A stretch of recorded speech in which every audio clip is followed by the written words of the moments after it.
Azvina kumira mushe ende zviri kunyadzisa futi vanhu vekuZanupf vari kubhutsurana this time azvipere zvakanaka. Ungomuzwa kuti zuro ndizuro ndigeza, obvunzwa kuti muzukuru wacho ambodai, unzwa kuti nhingi wacho azodai. Hey, azvipere mushe. Right, nyaya iri panapa pari kunzi zvoni Gomwe drops bombshell on Mnangagwa. Ava vakomana ndo vanyanyisa kumhanya manje vari pa front page vachisapota Mnangagwa. Kwete kuti kusapota zvevanhu ve2030, ava vanhu ve2030 ava kwa vatongoya mabootlickers, ve2030 ava ma gold diggers. Vanhu vekuti kumashure painyatsoitwa zvezve Zanupf zvemusangano zvezve vanga vasingawanike. Ukada unyatsotrace line vanhu vacho vese vari kupaparika vese vanga vasiko ende vanga vaameno zvavaitoitawo nezvazvo. But this time around chikwata icho chichiriko ichi zviri kuzonetsana nechikwata chakabva naye kumashure. Tuta zvevanhu vakamusapota pakatanga kuda kuita movement yekuti vanhu vakuda kuti Mnangagwa achipinda kunoita president. It was in 2015 ndo pazvakanyatsotanga pazvakuitika kwese kwese. Paipa paizobuda ma speech ana Dr. Amai Grace Mugabe vachidedzera kuti unopenga ndo mazuva acho iwayo. Kune team ranganga riripo richimhanya naye richisapota richitaura kuti aiwa ndewedu manje takatomirira tomusapota, anosapotwa futi nemaveteran, anosapotwa futi nemauto. Saka one of these guys manje uyu ndiye ari kubuda panapa. Godwin Gomwe is publicly challenged President Emmerson Mnangagwa, questioning his role and committee during the intense political battles that led to ousting of former President Robert Mugabe. Gomwe remarks delivered in unfiltered and confrontations tone have sent shockwaves through Zimbabwe's political landscape.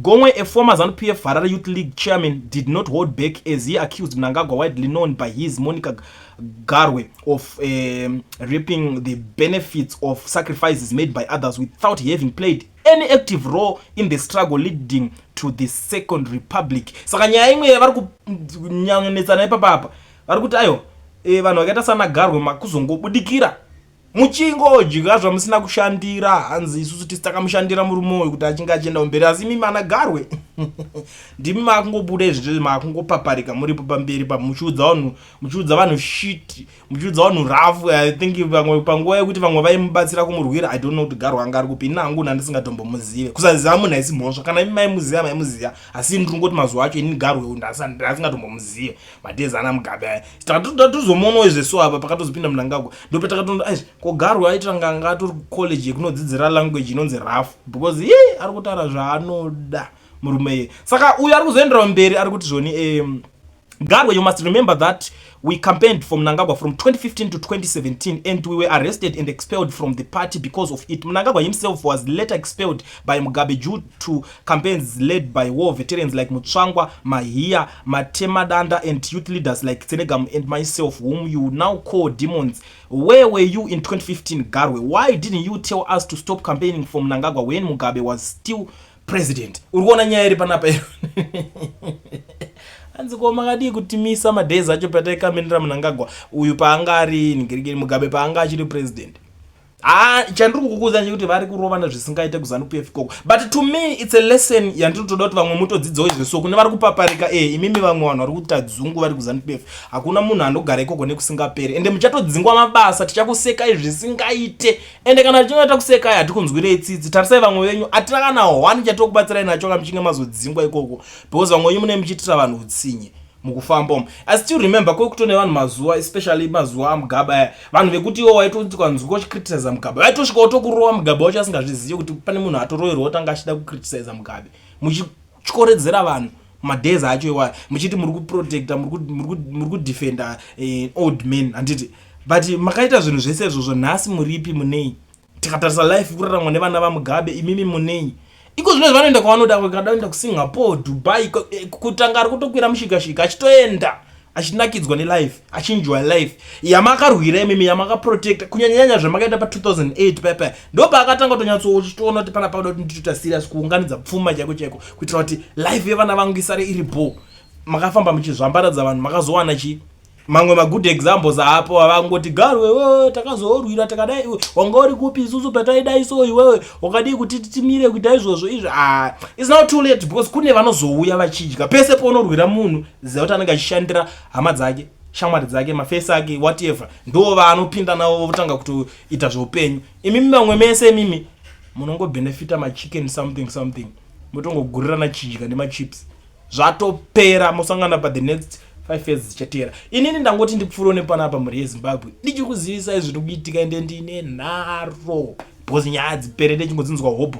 This time ndaona taenjoya, so kana uchinge wasvika panapa first time yako usati wasubscribe ndangachikokumbiriswa kuti usubscribe because zviri kuitika this time. This February is hectic zvekutodaro, nyaya dzacho dzakawandisa, saka gara wakasubscribe wakatena on the notification bell every video unonge wasangana naro panapa. Make sure kuti unenge watori like kuitira kuti urambe uchiwana zvimwe zvinenge zvichingoitika. So zviri zvamanje manje, sarai makateerera this audio iri panapa iyi. Kana muchinge mune zvenyuwo zvekutaura sendaiwo ipapo panhamba dzandiri kusiya dziri pascreen, mubva mazvinzwa zvaakubuda pachannel panapa. Munhanzi masomero benzi remunhu ngasiyana nesu Zimbabwe yese ipi. Yo masomero kana uchida kuona kuti Zimbabwe yakamira sei, handi kune sina sports stadium. Mudaidza vanhu vese vemuZimbabwe vauye kuNational Sports Stadium. Handino dzinotakura vanhu 65,000 vagara pasi, iwe masomero urimo nembavha dzako dzeZanupf. Kodedzerwa kuti vanosapota Zanupf miraiwo, vanosapota ruling opposition party miraiwo, munomira wega iwe masomero. Siyana netsika dzenyu dzekuda ngoti Zimbabwe yese wakambotaura nini, wakambotaura nini. Urimbuka yemunhu usada kutungamidzwa kuda kujaira kutaura zvisina nebasa rese. Urimbuka yemunhu ngaida kundipindura undipindure.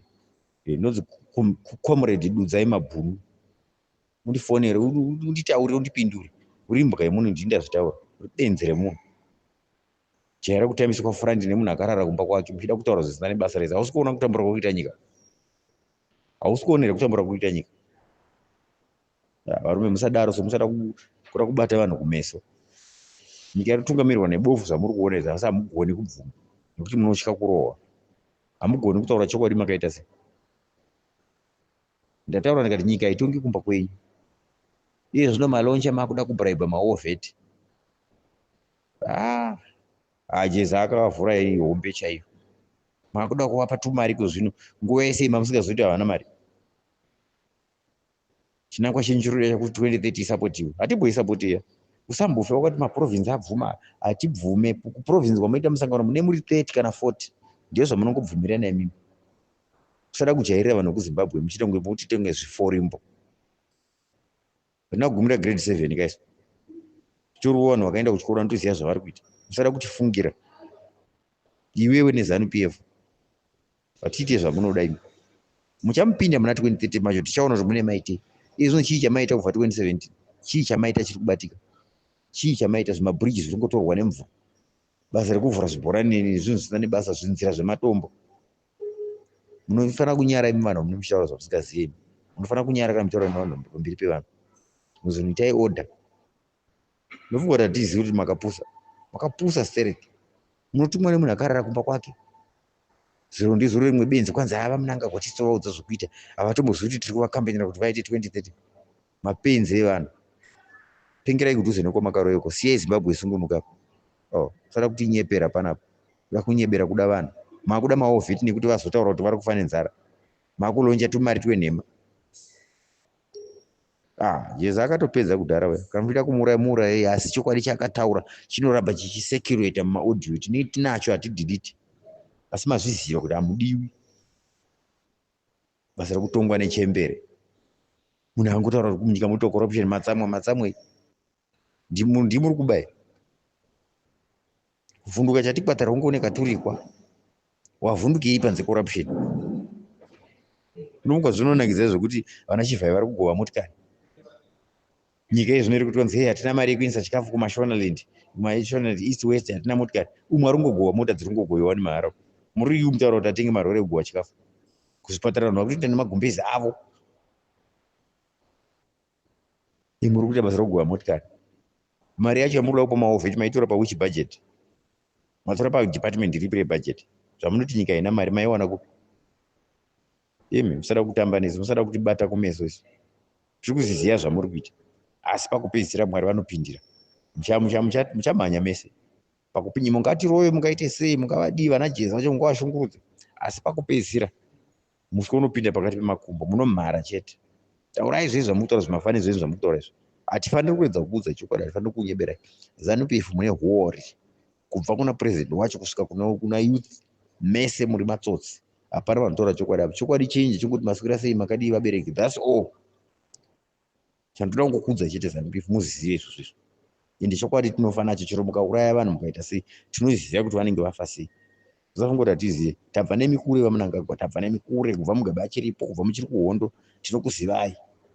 Chitsotsi chenyu chokuda kuvhara vanhu, kuda kunyebera, kuda kunyepera nyika kuti inokuda, nyika haikudi. Munadiwa nevakakutenderedzai vamuri kuba navo chete. Chete. Vamuri kuramba kuti vataurwa navachivenga kuti vari kuba. Zvigananda zvamuri kuprotecta izvozvo zviri kuzikanwa. Zvigananda zvichasvika nguva yekuti zvigananda zvichapera.